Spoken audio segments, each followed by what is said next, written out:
Assalamualaikum warahmatullahi wabarakatuh. Waalaikumsalam warahmatullahi wabarakatuh. Selamat malam para pengunjung Bakul Fest Banjarmasin 2025. Apa kabar semuanya Bapak Ibu? Semoga semua dalam keadaan sehat walafiat ya Mas ya. Biar kita tetap bisa semangat warawiri cari cemilan, cari makanan minuman di tenan-tenan Bakul Fest ini. Nah, aku akan perkenalkan diri menggunakan pantun. Pergi ke Bakul Fest lawan orang terkasih. Cakep. Pulangnya jangan lupa mampir Kayu Tangi. Artinya Perkenalkan ngaran ulun fikih. Langsung aja kita mulai acara ini. Nggih, Bapak Ibu perkenalkan, jadi kami dari Kantor Pelayanan Pajak Pratama Banjarmasin, KPP Pratama Banjarmasin, yang kantornya deket aja dari sini, paling sekitar 100 meter aja dari sini.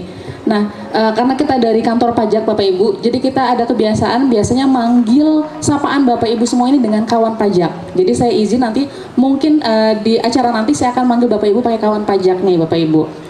Nah, hari ini kita datang ke sini ini untuk membahas seputar perpajakan Bapak Ibu, khususnya tentang pajak UMKM dan juga sistem baru kami yang baru tahun ini yaitu namanya Cortex.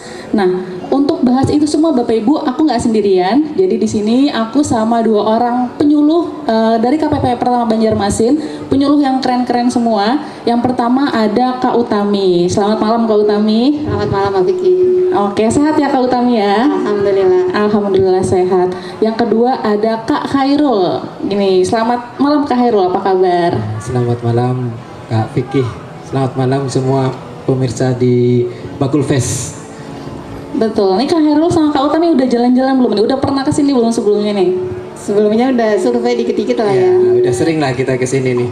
Iya betul, banyak makanan di sini ya Mas Khairul ya. Kayaknya cemilannya menggoda ya Mas. Ya. Banyak sekali di sini. Macamnya banyak. Betul, ini semua tenan-tenan UMKM dari Banjarmasin ya, wilayah Banjarmasin. Nah, ini mungkin kita langsung aja ke pembahasan kita ya Bapak Ibu semua, kawan pajak semua, kita langsung aja membahas tentang perpajakan. Nah, ini aku akan ngebahas dari yang paling basic dulu nih, kawan pajak semua, yaitu tentang apa sih sebenarnya itu pajak. Dan juga kenapa sih kita ini para warga Indonesia yang baik ini harus bayar pajak. Nah mungkin bisa aku tanya ke Kak Utami dulu ya, Kak Utami silakan. Menarik sekali pertanyaannya Mbak Vicky. Baik, kalau menurut Undang-Undang KUP ya, Ketentuan Umum dan Tata Cara Perpajakan, definisi pajak itu disebutkan adalah kontribusi wajib kepada negara oleh orang pribadi ataupun badan yang bersifat memaksa berdasarkan undang-undang dan dipergunakan oleh negara untuk sebesar-besarnya kesejahteraan rakyat. Kira-kira definisinya itu ya Mbak. Lalu kalau ditanyakan kenapa sih pentingnya pajak gitu ya, kenapa penting bayar pajak? Oke, saya mau ambil kasus dari ini aja deh. Kalau kita lihat postur APBN terbaru yang 2025 ya Mbak Vicky ya, bahwa anggaran penerimaan negara itu dianggarkan 3.005,12 triliun ya. Itu 73%-nya bersumber dari penerimaan pajak.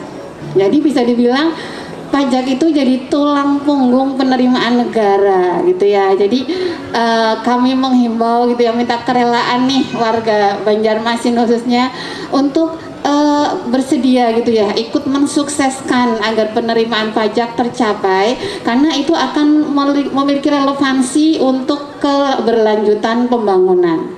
Gitu Mbak Vicky. Oke siap Kak Utami. Jadi kalau tadi dari penjelasan Kak Utami, memang pajak ini bagaikan tulang punggung ya Kak Utaminya. Betul, tulang punggung karena 73%. Jadi kayak ibarat tubuh manusia aja nih kawan pajak, itu 70%-nya dari air. Jadi sama kayak APBN atau penerimaan negara kita, itu 73%-nya dari pajak. Jadi kalau misalkan pajaknya turun drastis atau seperti itu, jadi nanti pasti kita akan goyah untuk penerimaan negara kita. Nah, ini untuk Kak Khairul nih. Jadi sebenarnya siapa aja sih yang harus bayar pajak nih Kak Khairul? Silakan. Oke. Jadi secara ketentuan ya, wajib pajak gitu ya. Wajib pajak itu adalah orang pribadi dan atau badan usaha gitu ya, yang dia berupa meliputi pembayar pajak, pemotong ataupun pemungut pajak gitu ya. Nah, untuk orang pribadi atau badan ini tentu saja kalau misalnya untuk penghasilan gitu ya, pajak penghasilan yang dikenakan pajak itu yang memiliki penghasilan gitu ya. Apa itu penghasilan? Kalau secara ketentuan penghasilan itu semua tambahan ekonomi gitu ya, semua tambahan ekonomi. Jadi bisa berupa mungkin keuntungan penjualan gitu kan, atau bisa mungkin berupa imbalan, pekerjaan, gaji segala macam ya. Semua pertambahan ekonomi itu termasuk penghasilan. Itu nanti sebagai objek pajak untuk dikenakan pajak. Kemudian siapa yang harus membayar pajak? Kan itu ya pertanyaannya ya. Jadi tidak semua gitu ya. Jadi perlu kita sampaikan juga kepada masyarakat umum di sini bahwa tidak semua atau tidak serta-merta semua warga negara itu diwajibkan membayar pajak. Jadi ada batasan-batasannya gitu ya, ada batasan-batasannya. Jadi kalau untuk pajak penghasilan itu yang sudah kita bahas tadi, ada beberapa batasan, yaitu namanya PTKP. Ya, PTKP itu penghasilan tidak kena pajak. Jadi bagi wajib pajak, bagi masyarakat yang memiliki penghasilan ya, tapi penghasilannya itu masih di bawah PTKP ya, itu masih belum dikenakan pajak. Jadi jangan jangan khawatir ya Bapak Ibu yang mungkin masih memiliki penghasilan di bawah PTKP itu belum dikenakan pajak. Terus kalau misalnya untuk UMKM bagaimana? Nah ini UMKM kan banyak di sini ya Mbak Vicky. Betul Mas. Kalau untuk UMKM untuk PTKP-nya, istilahnya PTKP itu ya, atau pengurangnya itu adalah 500 juta untuk omsetnya. Omset 500 juta per tahun. Itu tidak dikenakan PPh final. Nah, nanti terkait PPh final ini kita bahas lebih lanjut gitu ya. Yang jelas nanti Bapak Ibu selaku pengusaha UMKM untuk omset sampai dengan, ini untuk yang orang pribadi ya, omset sampai dengan 500 juta setahun itu masih belum dikenakan pajak. Kira-kira seperti itu Pak. Oke, Kak Khairul. Nah tadi kan Kak Khairul udah ngebahas lumayan nyinggung-nyinggung nih tentang penghasilan UMKM. Tadi kalau di bawah 500 juta nggak kena. Nah mungkin boleh lebih spesifik lagi nih Kak Khairul. Tadi tentang PPh final, atau mungkin kawan pajak di sini mau tanya berapa tarifnya. Terus kira-kira kriteria seperti apa? Monggo silakan Kak Khairul. Oke, baik, ini khusus untuk pajak UMKM, bahwa pajak UMKM itu diatur di peraturan pemerintah nomor 55 tahun 2022. Ini untuk peraturan ataupun ketentuan yang berlaku sampai sekarang, sampai saat ini gitu ya. Dimana di situ ya, di PP 55 kalau kita menyebutnya, pajak UMKM bagi yang omset sampai dengan 4,8 M setahun gitu ya. Jadi yang dinamakan UMKM secara perpajakan itu adalah omset sampai dengan 4,8 M setahun. Nah, itu dikenakan tarif PPh final sebesar 0,5% dari omset ya. 0,5% dari omset, 0,5% dari penghasilan kotor istilahnya ya, atau peredaran bruto. Itu berlakunya bagi orang pribadi adalah selama 7 tahun ya. 7 tahun dihitung sejak terdaftar ya, terhitung sejak terdaftar NPWP, atau dari tahun 2018 sampai dengan jika terdaftar sebelum tahun 2018 gitu ya. Jadi kalau misalnya Bapak Ibu di sini ada yang terdaftarnya tahun 2018 atau lebih, kalau dihitung 7 tahun seharusnya berakhirnya di 31 Desember 2024 kemarin ya. Cuma ini ada angin segar ya bagi Bapak Ibu sekalian, bahwa pemerintah merencanakan akan memperpanjang jangka waktu penggunaan tarif PPh final yang 0,5% ini. Ini adalah satu bentuk kepedulian ya pemerintah kepada para pelaku UMKM. Nah itu bagi yang orang pribadi tadi 7 tahun ya. Kemudian bagi yang badan, nah untuk yang badan usaha, Bapak Ibu yang mungkin memiliki CV, koperasi ya, itu juga bisa memanfaatkan tarif final 0,5% ini ya. Jangka waktunya bagi CV, firma, koperasi atau PT perorangan dan BUMDes itu selama 4 tahun ya. 4 tahun sejak terdaftar ya, 4 tahun sejak terdaftar atau sejak 2018 bagi yang terdaftar sebelum 2018. Nah, khusus bagi BUMDes dan PT perorangan itu dihitungnya sejak tahun 2022 ya, sejak berlakunya PP 55 ini. Kemudian yang terakhir ada PT. Nah, PT juga nggak luput dapat juga insentif bisa menggunakan tarif 0,5% ini, yaitu selama 3 tahun. Ya, 3 tahun sejak terdaftar atau sejak tahun 2018 bagi yang terdaftar sebelum 2018. Jadi seperti itu. Tarifnya tadi sudah disebutkan sebesar 0,5%. Dan juga yang paling penting di PP 55 ini juga ada, di PP 55 ini diatur pengurangan yang omset sampai dengan 500 juta ya. 500 juta setahun bagi orang pribadi itu tidak dikenakan PPh final. Ini mungkin agak bernafas lega ya bagi kawan-kawan semua masyarakat UMKM yang orang pribadi, bahwa omset sampai dengan 500 juta setahun itu belum dikenakan pajak gitu ya. Oke, terima kasih Kak Hairul. Jadi memang pemerintah ini demi mendukung pelaku UMKM, jadi itu ada tarifnya hanya 0,5% Kak ya. 0,5% itu pun setelah 500 juta. Iya. Betul ya. Jadi kalau 500 juta pertama untuk orang pribadi itu nggak kena pajak. Nah ini untuk usaha-usaha yang baru merintis, yang baru 7 tahun tadi pertama itu baru merintis, jadi masih mungkin ada kegagalan segala macam. Nah itu nggak kena pajak sampai 500 juta. Dan setelah 500 juta baru kena pajak, itu juga hanya 0,5%. Itu pun Atas selisihnya. Selisihnya. Jadi kalau misalkan tarif omsetnya 700 juta bayarnya Berarti 200 jutanya 200 dikenakan jutanya dari aja. 0,5%. Berarti Ya. 500 jutanya free Kak ya. Seperti Iya, itu ya. 500 iya, jutanya betul. yang nggak kena.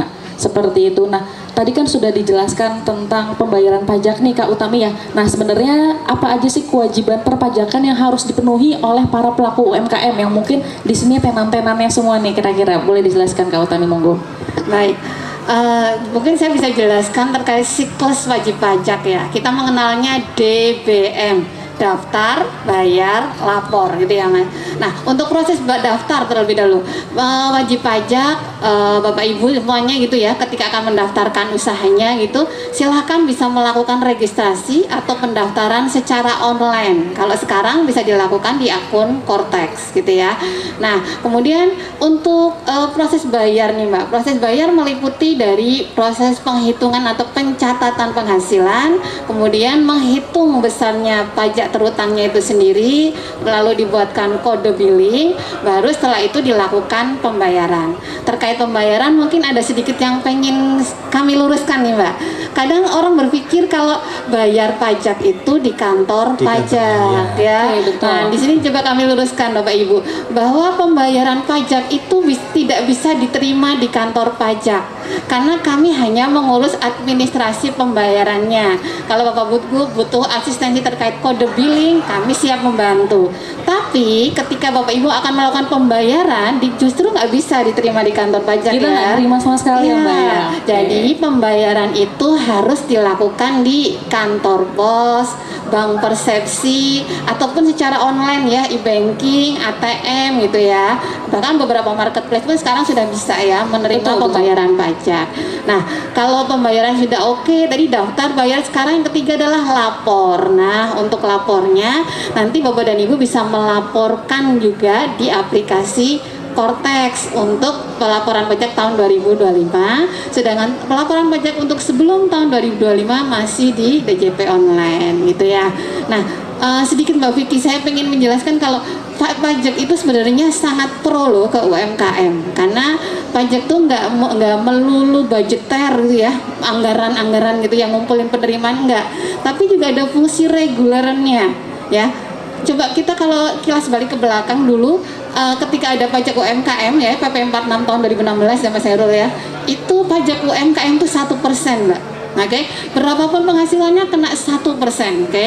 Karena pajak menggunakan fungsi regulernya, pengen pro nih, pengen mendukung support UMKM, tarif pajaknya diturunkan dari yang 1% menjadi 0,5% ya, menggunakan PP 23 tahun 2018 ya pada waktu itu.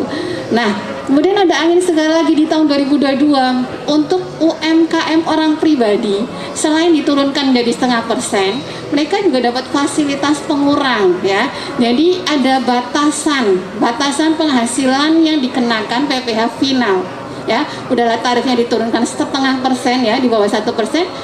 Ada pengurang 500 juta ya. Jadi kalau Bapak Ibu ada penghasilan tuh nggak usah takut gitu ya, wah nanti kena pajak gitu ya, karena sudah diatur secara jelas di aturannya bahwa untuk UMKM orang pribadi itu baru dikenakan pajak manakala omset per tahunnya melebihi 500 juta. Jadi kalau yang belum mencapai itu ya pajaknya masih nol, Nol ya, aja. nggak usah khawatir. Nah, kalaupun lebih dari 500 juta, itu pun yang kita kenakan adalah selisihnya, ya. Omset 700 juta tadi contohnya ya, yang dikenakan adalah 700 dikurangi 500 baru dikalikan 0,5% gitu ya. Kira-kira seperti itu Mbak Vicky. Oke nih Kak Utami, jadi memang pemerintah ini sangat mendukung UMKM ya Mbak Utami ya. Jadi tadi dijelaskan juga sama Kak Utami, jadi memang kita sangat mendukung UMKM, makanya pajaknya tadi 1% diturunkan jadi 0,5%. Udah diturunkan 0,5%, akhirnya dibebaskan yang 500 juta pertamanya. Ya. Betul. Nah, tapi tadi kalau misalkan pelaku UMKM di sini sudah punya NPWP nih Kak Utami, tapi belum sampai 500 juta, itu tetap harus lapor ya berarti ya? Ya, kalau Betul. untuk kewajiban lapor tidak melihat omset ya. Oke. Berapapun bahkan nihil pun sepanjang dia NPWP-nya aktif ya kewajiban lapornya tetap berjalan. Tetap harus lapor selagi NPWP-nya ada ya, selagi aktif ya. Nah, nih Kak Hairul nih, kalau misalkan ada kawan pajak yang lupa lapor nih, kira-kira ada konsekuensinya nggak? Silahkan Kak Hairul. Ya, jangan sampai lah ya laporan setahun sekali juga. gitu Setahun ya. sekali Setahun aja sekali ya. juga. Siap. Jadi diharapkan nanti Bapak, Ibu, masyarakat semua yang hadir di sini, kami ingatkan lagi bahwa ada kewajiban lapor ya, tetap ya ada kewajiban lapor walaupun belum bayar pajak ya, walaupun nihil, ada kewajiban lapor SPT tahunan setahun sekali ya bagi orang pribadi, maksimal 31 Maret.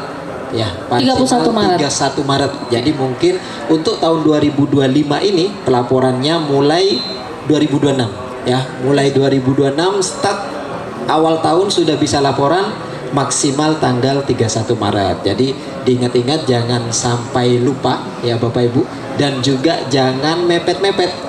Itu ya. Karena nanti di kalau mepet-mepet itu banyak kendalanya gitu ya. Sudah ramai antrian gitu kan. Lebih awal lebih nyaman. Ya, Lebih awal, lebih nyaman, betul. Nah, bagaimana kalau lupa gitu tadi ya, lupa atau Kalau lupa terlambat nih, gitu ya? betul. Tentu saja ada sanksi ya, ada sanksi ya bagi yang terlambat ataupun lupa lapor SPT tahunan. Bagi orang pribadi itu dikenakan denda 100.000 ya, 100.000 setahun.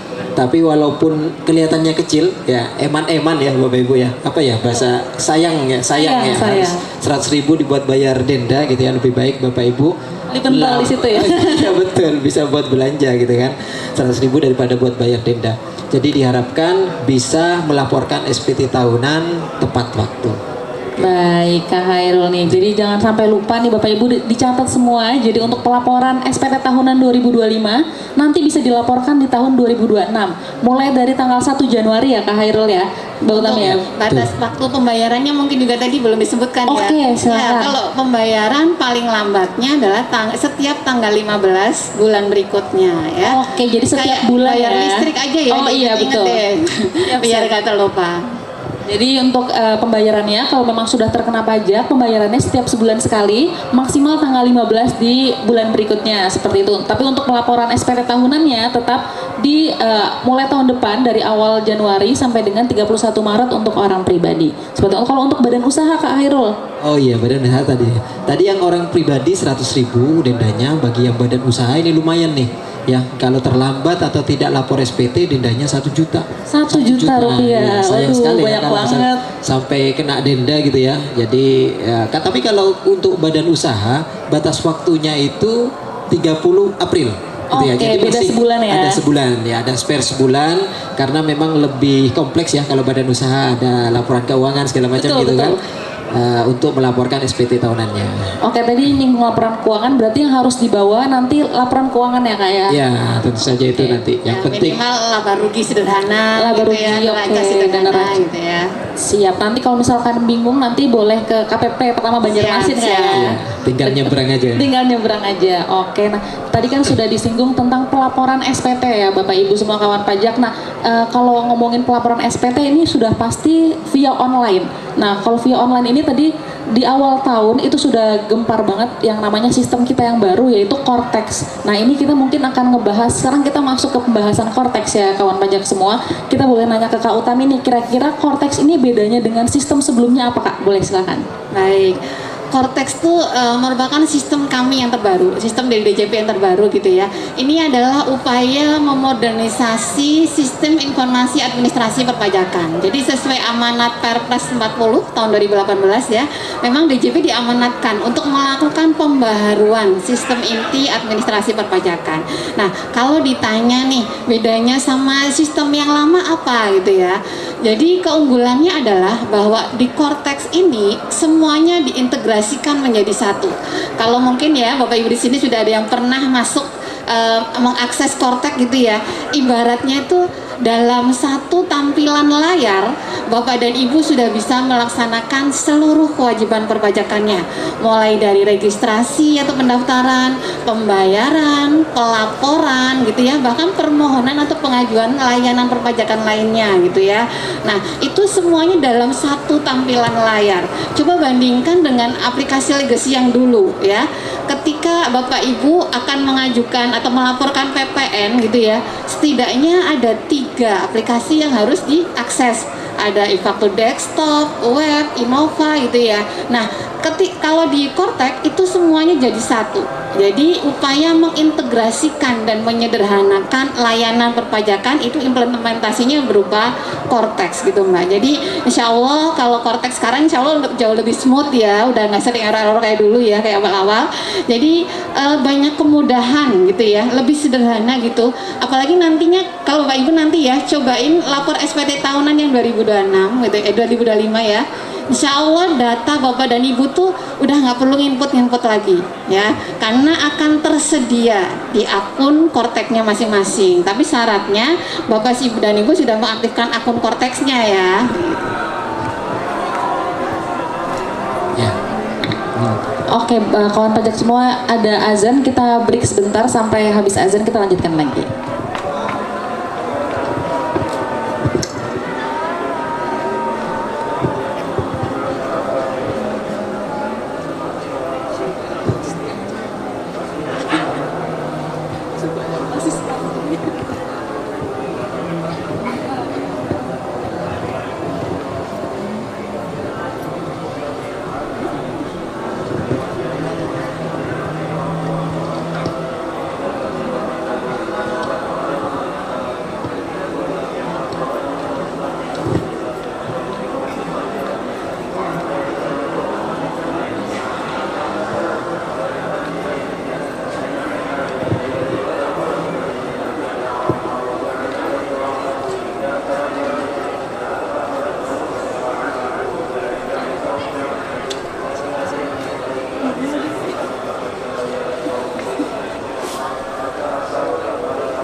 Oke kawan pajak semua, kita lanjut lagi nih. Tadi kan udah dijelasin seputar Cortex ya sama Kak Utami. Tadi serba-serbi Cortex seperti apa gambarannya. Jadi memang Cortex ini kalau tadi aku boleh simpulkan itu jadi kayak all in one ya Kak ya.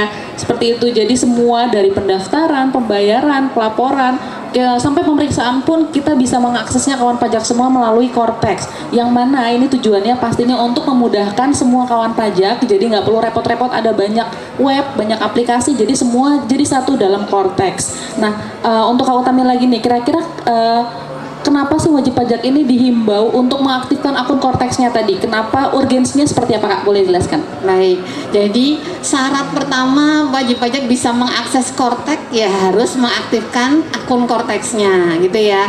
Nah nanti tahun 2026 ya kita himbau nih. Kenapa dihimbau sekarang? Karena kan nantinya SPT tahunan 2025 itu sudah nggak di DJP online ya, tapi sudah beralih ke Korteks. Nah, untuk bisa mengakses Korteks, Bapak dan Ibu harus segera mengaktifasi akun Korteksnya.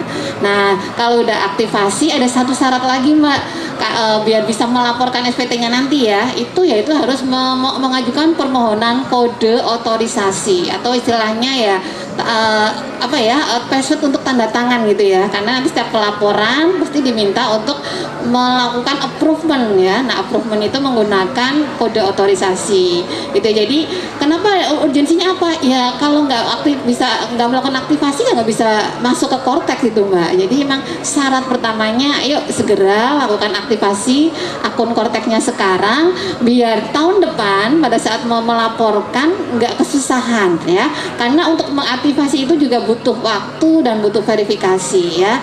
Jadi lebih cepat lebih baik. Oke, siap Kak Utami. Tadi Kak Utami juga ngebahas nih, nyinggung tentang kode otorisasi DJP yang ada di Korteks. Nah, mungkin boleh dijelasin Kak Khairul, kira-kira fungsinya ini untuk apa ya Kak? Tadi boleh dijelasin lagi. Oke, kode otorisasi gitu ya. Kalau mungkin kata lainnya itu adalah sertifikat elektronik atau sertifikat digital. Mungkin wajib pajak, kawan pajak semua ini tidak asing ya, tidak asing bagi sertifikat digital gitu ya, bagi yang yang PKP gitu ya, perlu sertifikat digital. Fungsinya ini secara umum atau secara garis besar ini untuk menandatangani dokumen yang ada di Korteks ya. Kita tahu bahwa dokumen-dokumen yang ada di Korteks itu kan semuanya digital ya, semuanya digital. Maka perlu tanda tangannya juga digital gitu ya. Makanya disebutlah di sini ada namanya kode otorisasi atau sertifikat digital atau sertifikat elektronik ya. Cuma bedanya dengan sertifikat yang dulu ya, yang lama itu kalau yang dulu ada namanya sertifikat elektronik untuk badan usaha. Ada sertifikat elektronik juga untuk orang pribadi. Nah, di Korteks ya, bedanya Bapak Ibu kawan pajak semua, di Korteks sertifikat elektronik ataupun untuk tanda tangan elektronik gitu ya, itu hanya untuk orang pribadi gitu ya. Kenapa? Karena secara umum yang menandatangani dokumen kan orangnya gitu ya. Yang menandatangani dokumen itu kan pribadinya, bukan badan usahanya. Jadi walaupun Bapak Ibu ini kawan pajak semua di sini memiliki CV ataupun PT, untuk mengaktifkan sertifikat elektronik atau kode otorisasi ini menggunakan akun pribadi ya, menggunakan akun pribadi. Yang bisa mendapatkan sertifikat elektronik atau kode otorisasi ini hanya untuk yang orang pribadi. Bapak Ibu kawan pajak semua di sini, emailnya mungkin sudah berubah gitu ya, atau HP-nya sudah mati ya, atau udah luarsa gitu kan ya. Nah, itu Bapak Ibu sebelum aktivasi akun, kalau misalnya email atau nomor HP-nya ganti atau berubah, itu harus update dulu ya, update data ya, harus diupdate dulu nih datanya. Nomor HP-nya harus disesuaikan dulu, emailnya harus disesuaikan dulu. Update-nya di mana? Update-nya di kantor pajak ya, di KPP Pratama Madiun atau di mana? Pratama Banjarmasin, maaf. KPP terdekat ya, atau di KPP terdekat ya, di KPP terdekat di mana Bapak Ibu tinggal atau sedang berada. Itu bisa untuk melakukan update data. Tapi kalau misalnya sudah sesuai, nomor HP udah sesuai, email udah sesuai, ya udah tinggal diaktifasi. Nanti terakhir akan ada foto ya, verifikasi berupa foto ya, ada foto. Jadi nanti ketika Bapak Ibu aktivasi akun, dipastikan kalau via laptop itu ada kameranya, biasanya ada ya kalau laptop, atau kalau HP juga ada kameranya biasanya gitu ya. Karena tapi itu hanya pertama kali aja ya. Ya, untuk pertama kali verifikasi untuk memastikan bahwa benar yang bersangkutan gitu ya. Itu untuk aktivasi akun. Nah, kemudian selanjutnya setelah masuk ya, setelah masuk untuk aktivasi KUDJP-nya. Jadi setelah Bapak Ibu aktivasi akun ya, di situ akan diberikan istilahnya password untuk masuk ke Kortek ya.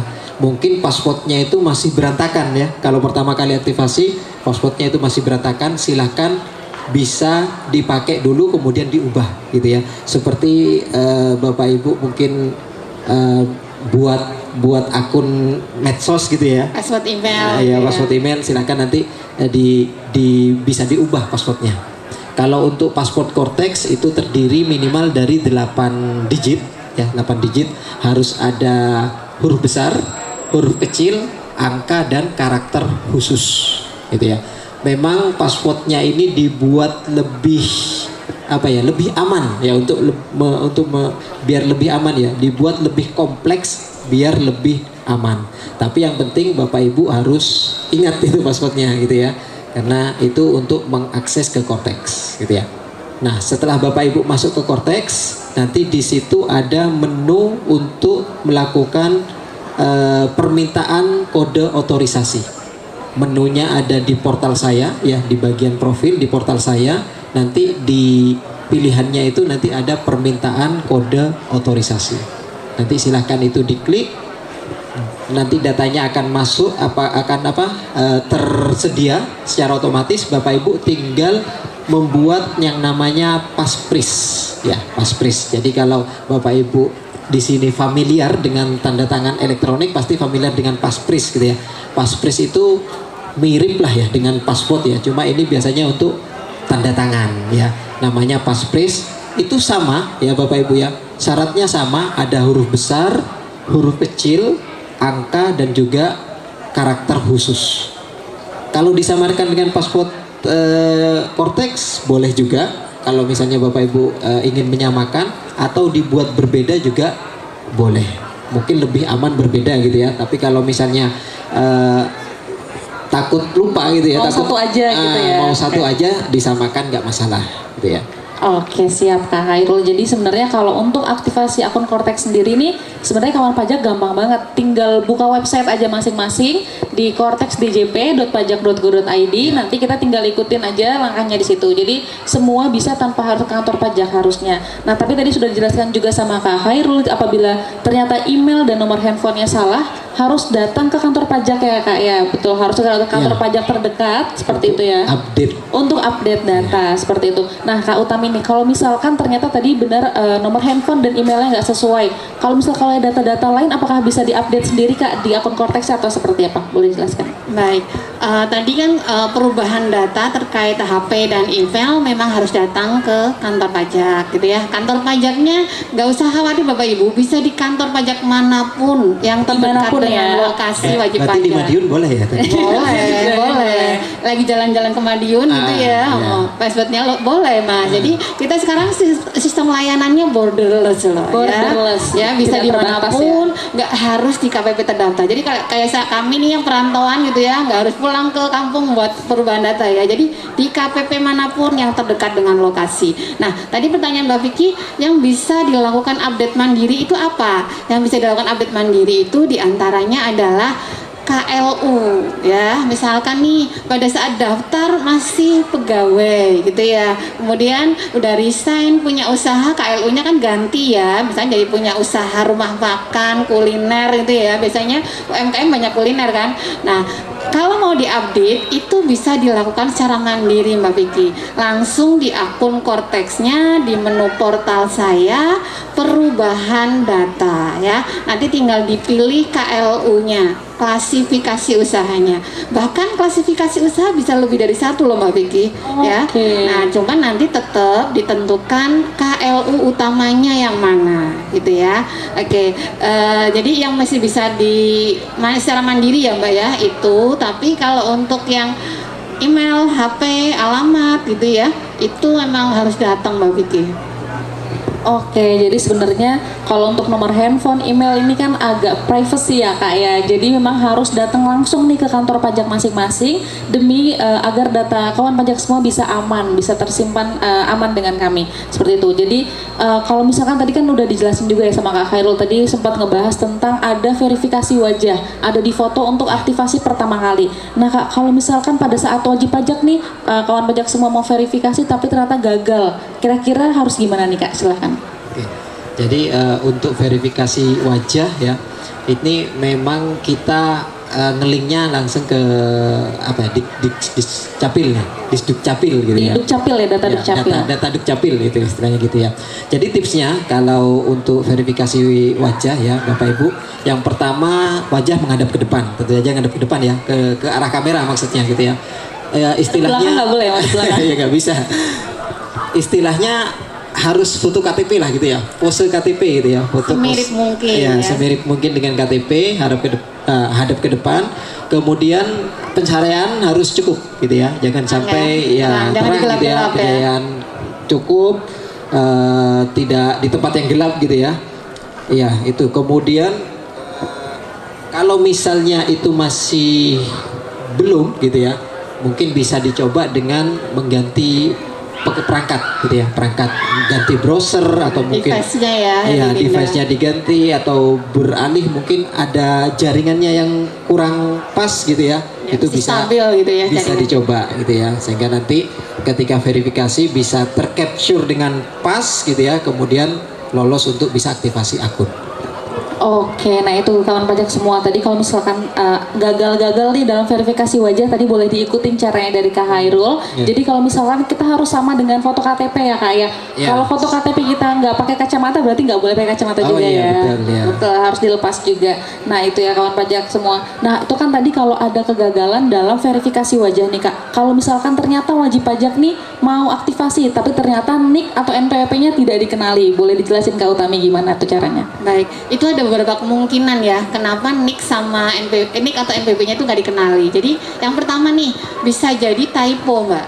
Ya, kan mungkin wajib pajak taunya NPWP itu yang lama ya, yang ada di Betul. kartu ya. Iya, betul. Nah, sejak 1 Januari 2025, NPWP yang digunakan adalah format baru. NPWP dengan format 16 digit gitu ya. Orang pribadi udah nggak bisa pakai nomor yang di kartu, tapi harus menggunakan NIK-nya ya. Jadi di user ID pengguna diisikan bukan NPWP yang lama, tapi NIK-nya ya. Kayak nomor KTP-nya ya Iya, Kak ya. nomor KTP-nya ya. Pertama itu, pastikan sudah 16 digit dan nggak ada yang typo gitu ya. Pastikan sesuai dengan yang di KTP gitu ya. Nah, kalau itu udah betul Mbak, udah sesuai, nggak typo dan 16 digit tapi nggak masih salah gitu ya. Itu ada kemungkinan atas NIK itu belum dilakukan pemadanan. Nah, untuk solusinya buat yang belum melakukan pemadanan, karena pemadanan mandiri sudah ditutup ya Kak, jadi mohon maaf masih harus tetap ke KPP, tapi sekali lagi di KPP manapun yang terdekat dengan lokasi Bapak dan Ibu kawan pajak semua gitu ya. Oke, kemudian tadi nggak bisanya gitu ya, bisa jadi karena dia kayak istri gitu ya, itu ternyata belum masuk di DUK-nya suami gitu ya. Jadi bertahap dulu nih, didaftarkan dulu gitu ya. NIK-nya di DUK suami biar bisa dikenali gitu ya Pak. Oke, jadi tadi banyak kemungkinan yang ada ya Kak ya. Kenapa NIK-nya pas masukin NPWP kok nggak bisa? Pertama tadi jangan sampai lupa kalau orang pribadi sekarang sudah berganti NPWP-nya menjadi nomor NIK-nya Kak ya. Sudah jadi nomor KTP seperti itu. Nah tadi kalau misalkan ternyata belum pemadanan NIK, itu silahkan datang langsung ke kantor pajak terdekat, boleh kantor pajak manapun terdekat dari kawan pajak semua. Nah Kak Utami lagi nih, jadi sekarang nih kalau misalkan semua pelaporan SPT itu harus dilakukannya di Kortex ya Kak ya? Oke, jadi khusus untuk tahun 2025 Kak ya, tahun 2025 itu sudah harus beralih pelaporannya di Kortex. Sudah nggak bisa di DJP online ya. Jadi yang sudah ya baru bisa di DJP online udah pindah lagi gitu ya. Betul, Nggak usah betul. khawatir, insya Allah nanti di Kortex jauh lebih mudah gitu ya. Nah tapi Mbak, memang pada akhirnya nanti Kortex tuh akan mengubah, artinya secara bertahap aplikasi yang legacy itu akan dialihkan gitu ya secara bertahap. Tapi untuk saat ini apabila Bapak dan Ibu masih ada kewajiban perpajakan untuk tahun pajak sebelum 2025, masih bisa kok menggunakan DJP online gitu ya untuk melaporkan SPT yang sebelum tahun 2025. Mungkin ada pembetulan gitu kali ya, lupa ada yang lupa dilaporkan gitu ya, aset atau penghasilannya masih tetap bisa. Tapi untuk tahun 2025 memang harus sudah di Kortek. Oke Kak Utami, pengawasan pajak. Jadi untuk tahun pajak, untuk pelaporan di tahun pajak 2025 sudah beralih ke Kortex. Nah tadi kan sudah dijelaskan ya, tadi sebelumnya DJP online, kemudian tahun 2025 ini berganti ke Kortex. Nah kira-kira nih Kak Khairul, apakah ada hal-hal baru nih terkait SPT tahunan yang di Kortex ini dari yang sebelumnya? Silakan Kak. Oke. Jadi ini terkait SPT tahunan ya, persiapan SPT tahunan tahun depan gitu ya. Jadi mungkin kalau Bapak Ibu di Kortex gitu ya, di Kortex SPT tahunan itu ada banyak sekali perubahan. Jadi ada banyak sekali perubahan terkait yang pertama adalah formnya gitu ya, formnya atau bentuk SPT-nya. Kalau dulu mungkin Bapak Ibu bagi yang orang pribadi itu taunya 1770, 1770S, SS gitu kan. Nah di Kortex ini nanti SPT tahunan bagi orang pribadi hanya ada satu form saja gitu ya, hanya satu form saja, itu digunakan baik untuk karyawan ataupun bagi untuk usahawan gitu ya. Di form tersebut Bapak Ibu di di awal di main formnya, di induknya ya, di form induknya itu akan berisi identitas dan pertanyaan-pertanyaan gitu ya. Jadi Bapak Ibu ketika ngisi SPT tahunan itu akan dipandu dengan pertanyaan-pertanyaan. Misalnya, apakah Bapak Ibu ada usaha atau apakah Bapak Ibu sebagai karyawan gitu ya. Jadi tinggal mengisi iya atau tidak gitu kan. Iya atau tidak gitu ya. Apakah wajib pajak memiliki penghasilan luar negeri, nah gitu. Nanti di bagian induk akan ada pertanyaan-pertanyaan seperti itu. Nah, dari jawaban pertanyaan-pertanyaan ini nanti akan baru terbit lampirannya, gitu ya, sesuai dengan jawaban yang kita berikan, gitu ya. Nanti semakin banyak iya banyak lampiran ya yang diisi ya Kak. Iya, jadi karena nanti semakin kompleks gitu kan. Nah, gitu. Kemudian yang selanjutnya itu untuk bukti potong, ya, untuk bukti potong. Kalau yang dulu gitu ya, bukti potong ini biasanya kan wajib pajak atau kawan pajak semua harus nagih nih, ya kan? Harus nagih ke pemberi kerja gitu kan. Gitu ya, Kalau misalnya dia sebagai karyawan gitu kan, harus ngejar-ngejar mana bukti potongku ini udah mepet gitu kan. Nah, sekarang di Kortex ini bukti potong itu akan tersedia otomatis gitu ya. Ketika pemberi kerja sudah menerbitkan bukti potong melalui Kortex, dia akan tersedia otomatis, akan istilahnya terprepopulate gitu istilah. Nggak perlu input manual lah ya. Iya, nggak perlu input manual, dia akan tersedia. Jadi kesimpulannya melalui SPT tahunan di Kortex ini insya Allah lebih mudah ya, lebih mudah bagi kawan pajak semua, sehingga kami harapkan bisa laporkan semuanya ya.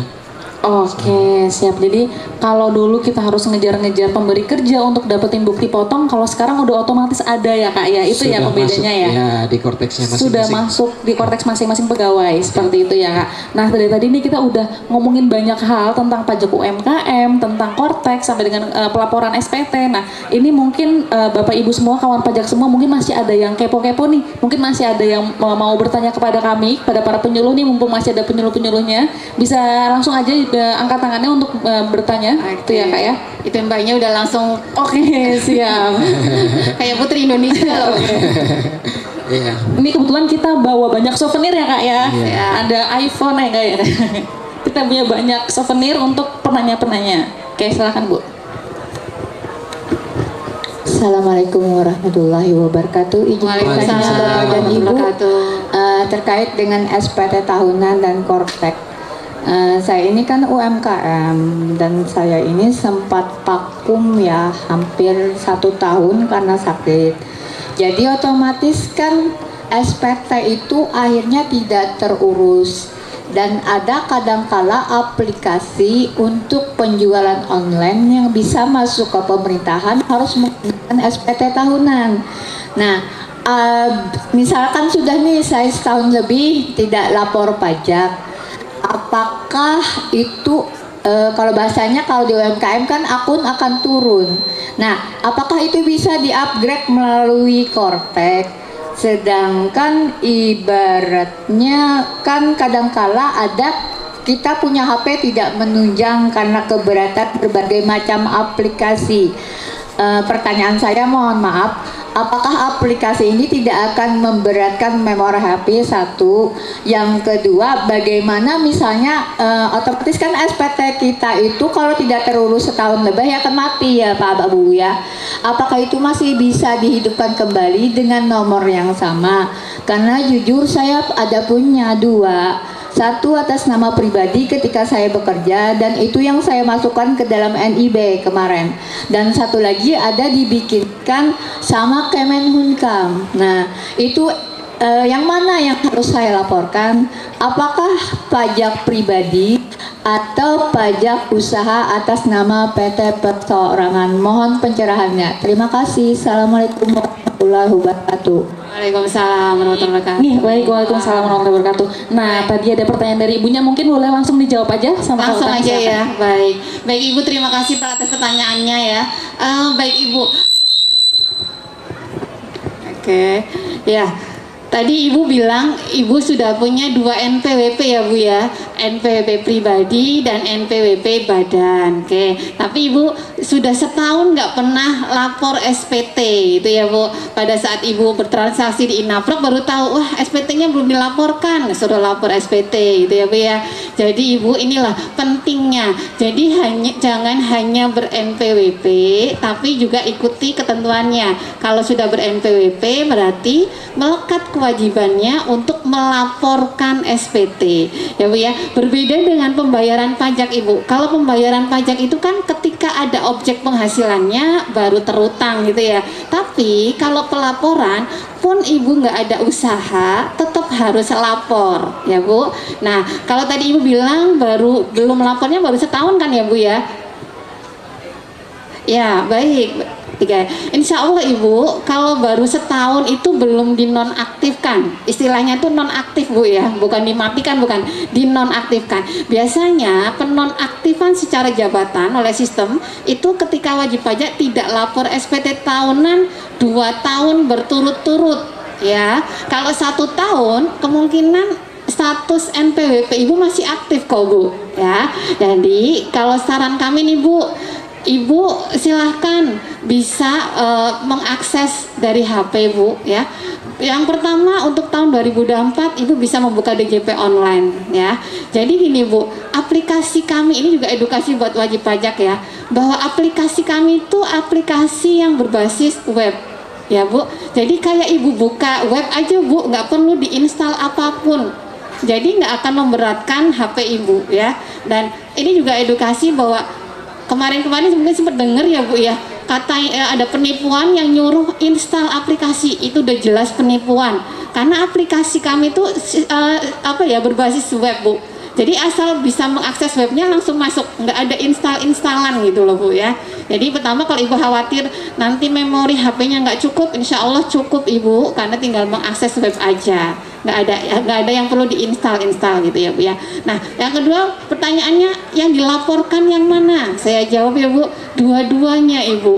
Yang pribadi dilaporkan, yang badan pun dilaporkan gitu ya Bu. Nah, nanti kalau memang Ibu ada kesulitan Ibu untuk pelaporannya gimana gitu ya Bu, silahkan Ibu, kantor kami dekat ya, dan kami ada helpdesk yang insya Allah yang siap membantu mengasistensi Ibu melaporkan SPT-nya gitu ya Bu. Yang penting Ibu bawa data real. Ibu pasti kan tahu kan kalau memang pada saat itu Ibu sakit, nggak ada penghasilan, ya disampaikan aja. Jadi tinggal dilaporkan walaupun nihil gitu ya Bu ya. Ya, terima kasih. Oke Bu, baik, sudah puas Bu ya, Inggi. Jadi memang kalau misalkan untuk kita pelaporan seperti itu Bapak Ibu, itu tidak menggunakan aplikasi tapi berbasisnya web aja Bu. Jadi nanti Ibu tinggal buka browser tadi, terus tinggal masuk aja ke website kami. Kemudian tadi juga dijelaskan kalau misalkan punya 2 NPWP berarti dua-duanya harus dilaporkan begitu Mbak ya. Oke, nanti kalau ada kesulitan langsung aja kita datang aja Ibu, langsung aja ke KPP Pertama Banjarmasin, atau kalau mungkin lagi sedang di luar bisa ke KPP mana saja yang terdekat. Seperti itu. Mungkin ada yang mau baik, ada yang mau bertanya lagi Bapak Ibu?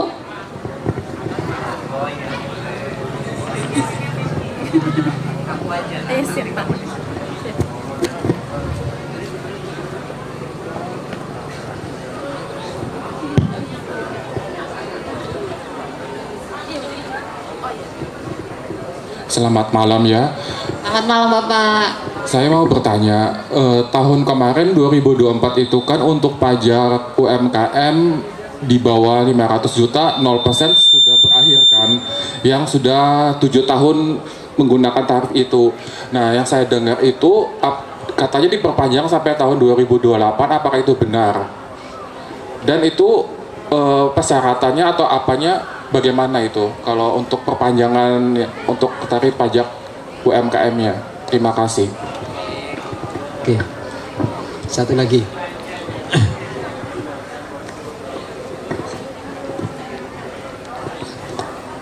Assalamualaikum warahmatullahi wabarakatuh. Waalaikumsalam warahmatullahi wabarakatuh. Di sini saya punya 2 pertanyaan Bu. Nggih. Untuk satu, misalnya jika perusahaan saya nih PTKP, pelaporannya apakah bisa dilakukan per 3 bulan atau per tahunan gitu Bu? Oke, itu yang pertama. Kemudian yang kedua, untuk pelaporannya, misalnya nih Bu, jika NIB saya, nomor induk berusaha saya berada di Kaltim, contoh Samarinda atau Makassar. Tapi saya di Banjarmasin nih, bisa nggak saya melakukan pelaporan pajak per 3 bulan atau setahun tadi di kantor pajak terdekat di Banjarmasin contohnya Bu. Nah, gitu Bu. Oke, cukup. Makasih Bu. Yang pertanyaan kedua dulu ya. Oh iya. Saya jawab baik. Tadi Bapak, ini memang lagi hot isu nih Pak. Jadi bukan hanya wajib pajak yang menunggu-nunggu ya Pak. Kami pun selaku Fiskus masih sama Pak, juga menunggu kapan rilis aturan resminya Pak ya. Kalau secara ketentuan ya, berarti di PP 55 tahun 2022 memang disebutkan Pak, periode penggunaan tarif 0,5% untuk UMKM orang pribadi itu selama 7 tahun gitu ya Pak. Terus kalau Bapak terdaftarnya sebelum 2018 atau 18 berarti kan di 2024 ini harusnya berakhir gitu ya. Nah, terkait isu perpanjangan Bapak, saat ini mungkin kami bisa menjawabnya seperti ini. Silakan Bapak tetap melakukan pembayaran dengan PPh Finas 0,5% gitu ya. Nah, nantinya ketika aturan resmi itu rilis, maka Bapak Ibu insya Allah masih bisa menggunakan fasilitas tarif 0,5%-nya gitu ya. Nah, kalau info yang terakhir malah bukan 2028 ya Mas, malah sampai 2029 Pak. Cuman mohon bersabar ya Pak, sama seperti kami, mudah-mudahan aturan resminya segera rilis. Jadi akan lebih menjadi lebih menyamankan ya buat UMKM, nggak nunggu-nunggu gitu ya Pak ya. Nah, terkait pengurangan Pak untuk orang pribadi masih tetap ada. Jadi 500 juta itu masih tetap berlaku Pak. Tapi itu hanya untuk UMKM orang pribadi ya. Tapi kalau untuk yang badan tanpa pengurang itu Pak, kira-kira seperti itu ya Pak. Jadi silahkan tetap lanjut aja Pak, bayar 0,5%-nya kalau memang sudah melebihi 500 juta tentunya ya Pak ya. Nah, mudah-mudahan kita doa bersama, mudah-mudahan segera rilis ya Pak aturan resmi bahwa itu diperpanjang gitu ya Pak. Katanya sih sampai 2029 Pak, insya Allah gitu ya. Baik. Oke, baik. Ini aku tadi juga udah lihat di Instagramnya di Den Pajak juga udah ada tuh Mbak tuh, udah ada angin segar, katanya sih bakal diperpanjang sampai dengan 2029. Semoga semoga semakin cepat resminya, ya, betul. Ya, segera turun. Semoga segera turun untuk aturan resminya. Kemudian untuk pertanyaan selanjutnya boleh Kak Hairul. Oke, ya. Terkait pertanyaan selanjutnya terkait pelaporan gitu ya. Untuk pelaporan SPT ya, pelaporan SPT itu bisa dilakukan di mana saja. Jadi tadi sudah disampaikan gitu ya. Silakan Bapak Ibu bisa melaporkan SPT itu di KPP terdekat ya. Jadi walaupun terdaftarnya itu di Kalimantan Timur gitu ya, ataupun di Makassar tadi disebutkan, kalau memang Bapak Ibu saat ini sedang berada di sini gitu ya, mungkin ya, itu bisa dilaporkan di Banjarmasin untuk SPT-nya. Jadi silakan bisa dilaporkan di KPP terdekat. Nah, kemudian kalau untuk pelaporan SPT itu kan memang ada dua ya Bapak Ibu ya. Ada SPT tahunan ya, mungkin orang pribadi yang UMKM banyak kan SPT tahunan gitu ya. Ada juga yang SPT masa ya. SPT masa ini mungkin ada jenisnya PPh pasal 21 atau PPh pasal 25 gitu ya, yang angsuran tiap bulan. Nah, untuk ini memang kalau yang bulanan itu memang dilaporkannya tiap bulan Bapak Ibu ya. Memang tiap bulan, paling lambat tanggal 20 bulan berikutnya. Kalau SPT pasal 21 misalnya, atau PPh pasal 25 kan hanya bayar ya tanggal 15 bulan berikutnya. Nah, kalau misalnya dirapel bisa nggak gitu ya? Kalau misalnya Bapak Ibu terutang PPh pasal 25 harus bayar nih tiap bulan nih. Misalnya mau dirapel ini, mungkin sibuk ya tidak bisa tiap bulan membayarnya. Itu bisa asal dibayarnya itu di awal. Gitu ya. Jadi kalau misalnya mau bayar 3 bulanan ya, kayak Bapak tadi mau bayar PPh pasal 25 3 bulanan, itu bisa dibayar di awal. Jadi Januari, Februari, Maret dibayarnya di Januari. Jangan dibayar di akhir ya. Kalau dibayar di akhir jadinya Januari sama Februarinya Satunya terlambat. Iya. Tapi ini juga hanya untuk pasal 25 ya, Pasal Mas, 25 yang bisa betul gitu, ya. ya. Hanya yang pasal 25 yang pembayaran. Kalau yang PPh pasal 21, PPh masa yang lain, PPN mungkin, yang PKP, PPh SPT masa PPN itu tiap bulan. Tetap tiap bulan. Laporannya juga online. Jadi tidak harus ke kantor pajak, bisa dilaporkan secara online gitu ya. Ya, jadi tiap bulan Bapak yang SPT masa PPN. Yang Kortek ini juga bisa mobile ya Kak. Jadi kalau dulu harus pakai laptop, kalau ini lewat HP pun sudah bisa Bapak. Betul, oke Kak. Jadi tadi kan Masnya tadi nanya untuk PKP berarti harus per bulan ya Kak ya? Ya, yang PPN, PKP. PPN Oke. untuk PKP harus lapor SPT masa PPN-nya per bulan, nggak bisa dirapel-rapel, dan itu bisa di mana aja. Ya. Karena Paling sudah lambatnya membayar. akhir bulan. Oke, paling lambat di akhir bulan berikutnya ya Kak ya, gitu. Jadi karena ini sudah mobile, jadi harusnya bisa lebih mudah lah Kak, gitu. Jadi nggak perlu pakai laptop sendiri, bisa untuk di HP ataupun dimanapun. Oke Kak, tadi pertanyaannya 3 tadi sudah keren-keren banget. Ternyata dari tadi banyak yang ngikutin kita, seperti itu. Alhamdulillah. Banyak yang nanya ya. Jadi untuk sebelum mengakhiri talk show hari ini, Bapak Ibu semua kawan pajak, ini aku mau ngerangkum sedikit tentang pembahasan kita hari ini. Jadi pertama, memang pajak itu penting Bapak Ibu semua karena memang merupakan tulang punggung dari penerimaan negara. Karena memang 73% penerimaan negara itu berasal dari pajak. Nah, kemudian untuk pelaku UMKM seperti para tenan maupun UMKM yang lainnya, itu tarif pajak yang berlaku adalah 0,5%. Dan untuk orang pribadi, apabila peredaran brutonya atau omsetnya masih di bawah 500 juta, itu nggak kena pajak. Itu jadi fasilitas dari pemerintah itu tidak dikenakan pajak untuk UMKM orang pribadi di bawah 500 juta. Nah, untuk semua yang sudah punya NPWP juga jangan sampai lupa ada kewajiban untuk pelaporan SPT tahunannya, di mana yang mulai tahun depan sudah menggunakan Kortex. Tadi dari DJP Online tadi sudah dijelaskan, dari DJP Online sudah berpindah ke Kortex mulai tahun depan. Dan diharapkan untuk Bapak Ibu semua, kawan pajak semua, jangan lupa untuk segera melakukan aktivasi Kortex seperti itu, dan juga untuk sertifikat elektroniknya seperti itu. Nah, apabila nanti saat aktivasi Kortex mungkin ada kendala pergantian email ataupun nomor handphone, bisa langsung ke KPP terdekat seperti itu, bisa di KPP Banjarmasin yang cuma di sini aja, atau bisa di KPP manapun apabila Bapak Ibu sedang lagi ada di luar. Oke nih Kak Utami nih, misalkan nih wajib pajak nih sudah mau aktivasi Kortex cuman masih kesusahan nih, ini harus minta bantuannya kemana, boleh dijelaskan? Baik, buat Bapak dan Ibu kawan pajak semua yang mengalami kendala ketika akan melakukan aktivasi Kortex ataupun kendala terkait pelaksanaan kewajiban perpajakan, silahkan dengan senang hati kami menerima Bapak Ibu, silahkan datang ke KPP atau KP2KP terdekat ya dengan lokasi Bapak dan Ibu. Kami ada helpdesk, ada asistensi gitu ya untuk melaksanakan atau membantu pelaksanaan kewajiban perpajakan Bapak dan Ibu agar semakin mudah. Oke nih, apabila misalkan kawan pajak semua ke KPP terdekat, itu tuh kira-kira dipungut biaya nggak Kak Hairul? Silahkan jelaskan. Segala layanan ya di KPP itu gratis, tidak dipungut biaya gitu ya.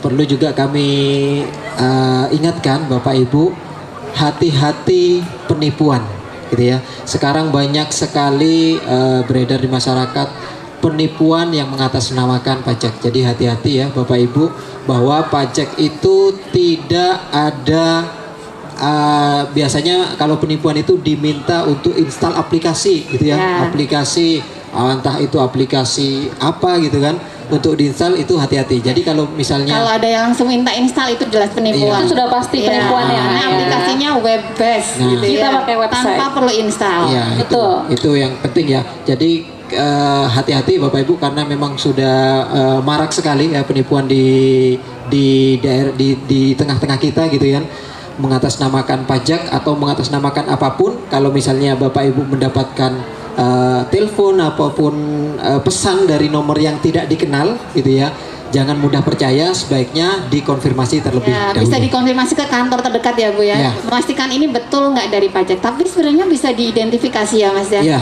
Kalau memang dari pajak, pertama kalau email pastikan belakangnya pajak.go.id. .go. Ya, Ya. pastikan government gitu ya. Ya. Karena itu domain resmi kami. Kemudian kalaupun WA gitu ya, biasanya WA-nya udah centang biru ya. Gitu. Jadi kalau udah nomornya nggak dikenal gitu ya, udah itu lebih baik diabaikan, atau kalau ragu-ragu silakan datang ke KPP ya Konfirmasi. untuk konfirmasi terlebih dahulu. Oke, seperti itu. Jadi kawan pajak, untuk segala layanan dari KPP Pertama Banjarmasin khususnya ya Kak, yaitu bebas, tidak dipungut biaya, gratis semua. Nah tadi ini kita udah hampir selesai ya Kak ya, ini kita sudah mau selesai, sudah di penghujung acara. Mungkin boleh dari Kak Utami dan Kak Khairul ngasih ngasih pesan kepada kawan pajak semua bagaimana tentang pajak ini. Silahkan Kak Utami. Baik, Bapak Ibu, terima kasih pada malam hari ini bisa bertemu dengan Bapak Ibu semua. Semoga apa yang kita bincang-bincangkan saat ini bermanfaat gitu ya, bermanfaat untuk membantu pelaksanaan kewajiban perpajakan Bapak Ibu semua. Nah, kalau pesan dari saya, yuk yang mau kenal Kortex segera lakukan aktivasi Kortex dan kode otorisasi, biar ketika nanti lapor SPT tahunan tidak ada kendala ya. Istilahnya lebih cepat lebih baik, nanti lapornya lebih awal lebih nyaman. Oke, terima kasih Kak Utami. Silakan Kak Khairul. Ya, baik, kami juga mengucapkan terima kasih kepada masyarakat semua yang sudah patuh gitu ya dan membayar pajak. Kami sampaikan bahwa kami ya KPP Pratama Banjarmasin ya merupakan bagian dari birokrasi bersih melayani. Jadi kami memohon dukungannya Bapak Ibu sekalian, meminta bantuan juga untuk menjaga integritas kami ya. Jika misalnya Bapak Ibu mendapatkan ada penyalahgunaan, bisa dilaporkan gitu ya ke Wise Kemenku ya, atau melalui saluran telepon ke Kering Pajak 1500 200.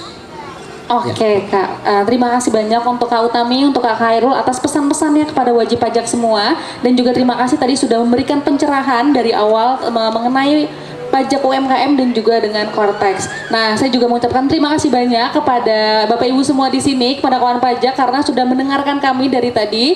Terima kasih sudah menyimak, dan semoga tadi sesuai dengan pesannya dari Kak Utami dan Kak Khairul, jangan sampai kita ketipu ya Kak ya, karena banyak banget penipuan atas nama pajak. Karena kalau orang udah dengar pajak biasanya udah ketakutan tuh Kak, jadi biasanya langsung aja diinstal segala macam tuh, jangan sampai. Karena kita semua tadi sudah dijelaskan kalau berbasis web semua pakai website, jadi nggak ada aplikasi-aplikasian. Terus juga untuk kawan pajak semua jangan sampai lupa untuk segera untuk aktivasi akun Kortexnya gitu, karena mulai tahun depan pelaporan kita sudah menggunakan Kortex. Nah, jalan-jalan ke Siring membawa bini, Cakep. menukar hintalu dimakan lawan nasi. Sekian dulu acara pada malam hari ini, semoga selalu dapat menginspirasi. Pajak tumbuh, Indonesia tangguh. Wassalamualaikum warahmatullahi wabarakatuh. Waalaikumsalam warahmatullahi wabarakatuh.